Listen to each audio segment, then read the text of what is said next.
Launched in late 2020, we couldn't wait to get our hands on Kia's latest and smallest crossover. We waited, we begged, we pleaded, but unfortunately, it just wasn't going to happen. Well, today is the day. Based on other familiar products from Kia, its name is derived from the words style and iconic. This is the 2021 Stonic. The question is, does it live up to its name?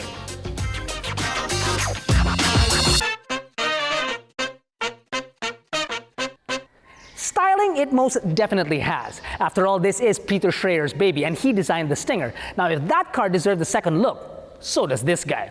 There is, however, just one thing on the front clip that I'm not too sure about. It's this grill up front. See, it's closed off. I don't really mind it because the radiator is found down here. It's just that I wish that the grill kind of continued up top. But again, I don't mind. The headlights are halogen projector lamps that come with LED DRLs found down below. Now, this particular model gets two-tone 16-inch alloy wheels on 60 series tires with, of course, disc brakes all around that bite, which bring the ground clearance of this guy up to 185 millimeters, which is really not bad for a crossover if you think about it. You also get black cladding on the side, which is not as tacked on as other crossovers, a nicely shaped set of roof rails, and a nice shark's fin antenna up on top. The rear has a nice shape to it, not too garnished or overly styled. It's just enough to make your eye wander through its elements, like the combination tail lamps along with a lone reverse light and a single fog lamp found down in the bumper. Open the boot and you are looking at 325 very usable liters of space. And I do say usable because, well, the car is not very large, is it? And this is actually not bad. More space if you remove the tonneau, and even more so when you fold the 60/40 down. The one thing that people may complain about is that the height of this lip is actually pretty daunting. But the beauty about it is that no matter how tall the ride height is, this part of the car is actually still pretty low. So loading heavier items won't be a problem. You can base it obviously on my height, and really look, not a problem at all. Ta-da! Toys in the rear include, well, unfortunately there are none. There's no center armrest with cup holders, no ball holders up front, no air vents, no charging points, just ball holders on either door, and speakers covered by this nice mesh that kind of looks like Space Invader-ish kind of a thing. What's that? You be quiet there. Space for two average-sized adults, no problem whatsoever. In fact, the third won't be a problem either because the tunnel is actually pretty low. The one thing that I gotta give it to the Stonic is that the fact that the seats are sort of like angles in such a way that your butt is actually pretty darn low, which allows you to have great leg room and headroom too. We put Jack back here, and darn it, he fits like a glove. Though devoid of any toys, there are at the very least ISOFIX tethers found back here, which is very important with today's law. I made the cut, by the way, just barely, which means I can sit up front. When you first hop in, you'll notice that it's a simple, minimalistic design. It's actually very calm in here. It's simple.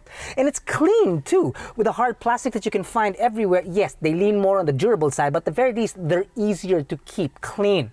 On the dash, you'll notice that there are curves and waves, which is reminiscent of the car outside. Inside, you've got two analog gauges up front with a trip computer in the center, buttons on the steering wheel, buttons for your air, and probably the most sophisticated thing in here would be the touchscreen infotainment system with Android and Apple capabilities. Now, it does have a reverse camera, but that would probably be my one qualm with it because the quality is sort of like a VHS tape. Not so good, really. Tito, what's a VHS? You be quiet. But at the very least, there is one, and that's important. Do consider liking and subscribing to our channel. We create these videos just for you. And one more thing, if you are interested in picking up a Stonic for yourself, or any car for that matter, AutoDeal.com.ph can connect you to get the best quote from multiple dealerships near you. You can request and compare quotes from any dealership in the Philippines. Get the best deal with AutoDeal.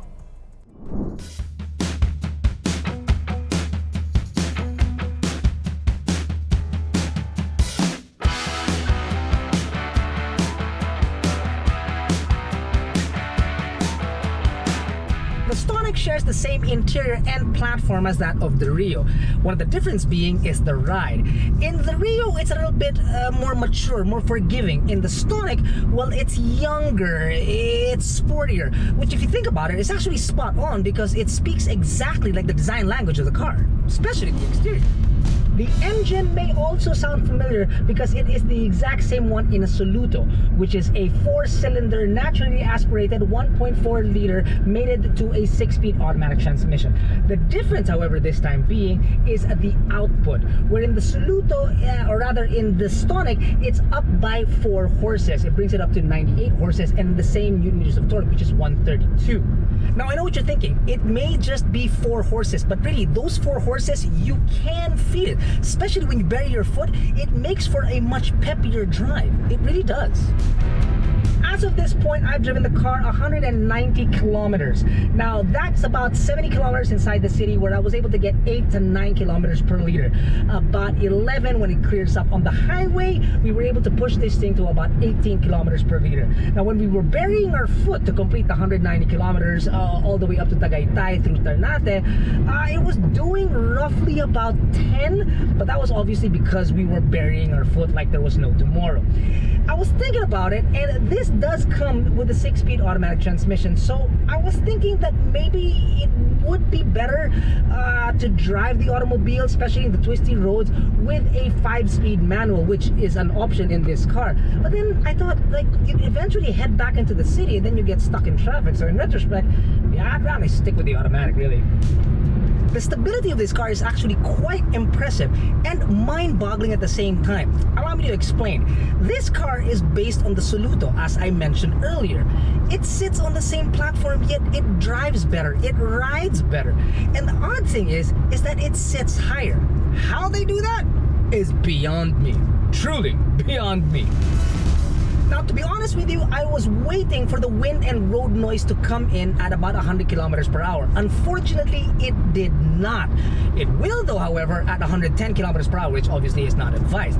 But 100 kilometers per hour, and it's still so darn quiet, regardless whether you're on the highway or on twisty roads. But if it does get too loud in here, at over 110 kilometers per hour, of course, I'll tell you one thing. These stock speakers, these factory speakers, are not that bad at all, because they will drown out any noise that you may have quick, fast, and in a hurry. They're actually very impressive. I wish I could share that with you. Unfortunately, we don't have the budget to play music. So, wait, that's not the same. That's just weird. Oh, and speaking of factory, the factory air in here is friggin' nuts. I don't know if it's because it's a brand new car, but the sun is out today. It's pretty bright, and it is cold in here. It's cold in here, right? I'm not imagining things. It's really friggin' cold up in here. Alamig! Can I borrow your gloves, please? One other thing I need to make mention of are the brakes inside this car, because they are monsters. You know how when you look at a car and every once in a while you think, I wish they didn't put that, and I wish they didn't put this, they could have been done better if they put this instead. You kind of spec it out in your head. Well, in this car, there may not be any toys for the rear passengers, and the reverse camera is not that clear.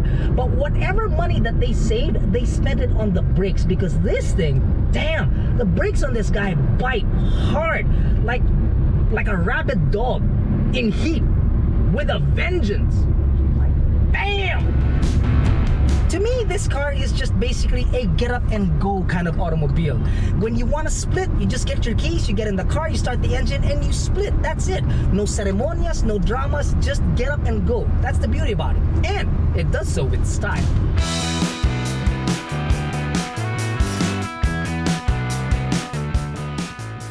Style that is iconic.